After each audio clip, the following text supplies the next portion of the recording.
전당대회 돈봉투 의혹으로 민주당이 계속 휘청이고 있습니다.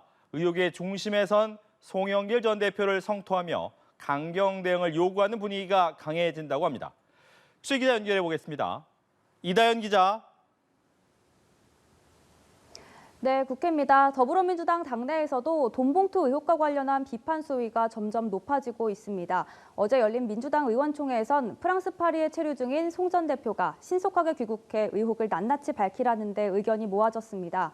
당 지도부에 이어서 소속 의원들이 집단적으로 나서 압박 수위를 높인 겁니다. 의총에서는 송 전 대표에 대한 성토가 이어졌습니다. 탈당 요구는 물론 불응 시 강제 출당을 해야 한다는 강경한 발언까지 나왔습니다. 오늘도 민주당에선 조기 귀국을 촉구하는 목소리가 이어졌는데요. 우상호 의원은 CBS 라디오에서 전당대회 당시 후보인 송 전 대표와 그를 도운 사람들의 문제라며 귀국을 통해 해명할 필요성을 강조했습니다. 이소영 의원은 한 발 더 나아가 KBS 라디오에서 당 차원의 조사를 하지 않는다는 지도부 방침을 두고 귀를 의심했다며 소속 전체 의원들을 상대로 한 전수조사를 주장했습니다. 송 전 대표는 그간 귀국 여부에 대해 분명한 입장을 내놓지 않았는데요. 현재로선 송 전 대표가 예고한 대로 오는 22일 기자회견을 통해 입장을 밝힌 뒤 귀국할 전망입니다.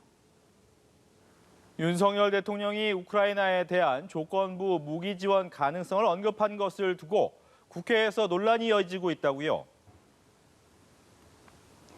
네, 그렇습니다. 오늘 국회에선 윤 대통령의 발언을 두고 여야 간 공방이 이어졌습니다. 이재명 대표는 관련 기자회견을 열고 우크라이나에 대한 무기 지원은 러시아에 진출한 우리 기업들의 사실상 폐업 선고라면서 대통령이 중국의 반발이 뻔한 대만 해협 문제를 직접 거론한 것도 외교적 자충수라고 발언 철회와 사과를 요구했습니다.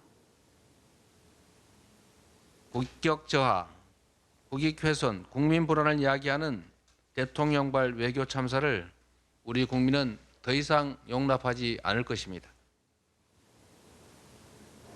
이 대표는 또 다음 주 한미 정상회담에서 우크라이나 무기 지원에 대한 어떤 방식의 합의도 하지 말고 대만 문제에 대한 한국의 불개입 원칙을 관철해야 한다고 주문했습니다. 여당은 야당 측이 윤 대통령의 방미를 앞두고 외교적 자해를 하고 있다고 받아쳤습니다. 윤재호 국민의힘 원내대표는 민간인 학살 등을 국제사회가 용납하지 않는 상황에 대해 대통령이 원론적인 입장을 밝힌 것을 두고 비난하고 있다고 지적했습니다. 국익과 국민을 생각하는 공당이라면 이러한 정부의 외교 노력을 지원하고 힘을 보태는 것이 마땅합니다. 여당의 옹호와 야당의 맹공격이 맞부딪히는 가운데 다음 주 있을 한미 정상회담에서 이 사안이 어떻게 다뤄질지 주목됩니다. 지금까지 국회에서 전해드렸습니다.